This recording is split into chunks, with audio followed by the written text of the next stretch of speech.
అంతర్జాతీయ క్రికెట్ కు వీడ్కోలు పలికిన team India senior spinner Ravichandran Ashwin ను దిగ్గజ క్రికెటర్ సునీల్ గవాస్కర్ తప్పుపట్టాడు. సిరీస్ మధ్యలో రిటైర్మెంట్ ప్రకటించడం సరికాదని, సిరీస్ ముగిసిన తర్వాత వీడ్కోలు పలకాల్సిందని అభిప్రాయపడ్డాడు. 5 టెస్టుల బోర్డర్ గవాస్కర్ ట్రోఫీలో భాగంగా ఆస్ట్రేలియాతో గబ్బా వేదికగా జరిగిన 3వ టెస్ట్ అనంతరం అశ్విన్ రిటైర్మెంట్ ప్రకటించాడు. వర్షం కారణంగా ఈ మ్యాచ్ డ్రాగా ముగిసిన విషయం తెలిసిందే. చివరి రోజు ఆట అనంతరం టీమిండియా కెప్టెన్ రోహిత్ శర్మతో కలిసి మీడియా సమావేశంలో పాల్గొన్న అశ్విన్ అంతర్జాతీయ క్రికెటర్ గా ఇదే తనకు చివరి రోజని పేర్కొన్నాడు. రవిచంద్రన్ అశ్విన్ రిటైర్మెంట్ పై స్పందించిన గవాస్కర్ ఘాటు వ్యాఖ్యలు చేశాడు. సిరీస్ మధ్యలో రిటైర్మెంట్ ప్రకటించడం సరికాదు. 2014-15 పర్యటనలోనూ 3వ టెస్ట్ అనంతరం ధోని ఇలానే రిటైర్ అయ్యాడు. ఆ సమయంలో జట్టులో అతని లోటు స్పష్టంగా కనిపించింది. ఈ పర్యటనకు సెలక్షన్ కమిటీ చాలా మంది ఆటగాళ్లను ఎంపిక చేసిందంటే దానికి ఒక కారణం ఉంది.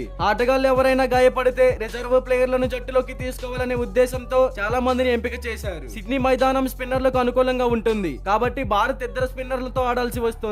ఆ సమయంలో అశ్విన్ సేవలు జట్టుకు అవసరం అయ్యేవి. మెల్బోర్న్ పిచ్ ఎలా ఉంటుందో నాకు తెలియదు, కానీ సిరీస్ ముగిసిన తర్వాత రిటైర్మెంట్ ప్రకటించాల్సింది. ఇలా మధ్యలో తప్పుకోవడం సరికాదు అని గవాస్కర్ విమర్శించాడు. ప్రస్తుతం జట్టులో జడేజాతో పాటు వాషింగ్టన్ సుందర్ ఉన్నాడు. తొలి టెస్టులో సుందర్ కు అవకాశం దక్కగా 2వ టెస్టులో అశ్విన్ బరిలోకి దిగాడు. 3వ టెస్టులో జడేజాకు చోటు దక్కింది. డిసెంబర్ 26 నుంచి ప్రారంభమయ్యే బాక్సింగ్ డే టెస్టులోనూ జడేజాకు చోటు దక్కే అవకాశాలు ఉన్నాయి. పెర్త్ వేదికగా జరిగిన తొలి టెస్టులో టీమిండియా 295 పరుగుల భారీ తేడాతో విజయం సాధించగా, అడిలైడ్ వేదికగా జరిగిన 2వ టెస్టులో ఆసీస్ 10 వికెట్ల తేడాతో గెలుపొందింది. అయితే గబ్బా వేదికగా జరిగిన 3వ టెస్టు డ్రాగా ముగిసింది. దీంతో 5 టెస్టుల సిరీస్ లో ఇరు జట్లు 1-1తో సమంగా నిలిచాయి. అయితే మరి సునీల్ గవాస్కర్ అనేది కరెక్టో కాదో మీరే కామెంట్స్ లో చెప్పండి. ఇలాంటి క్రికెట్ అప్డేట్స్ కోసం మన ఛానల్ ని సబ్స్క్రైబ్ చేసుకోండి. అలాగే ప్రక్కనే ఉన్న గంట సింబల్ ని యాక్టివేట్ చేసుకోండి. Thank you for watching.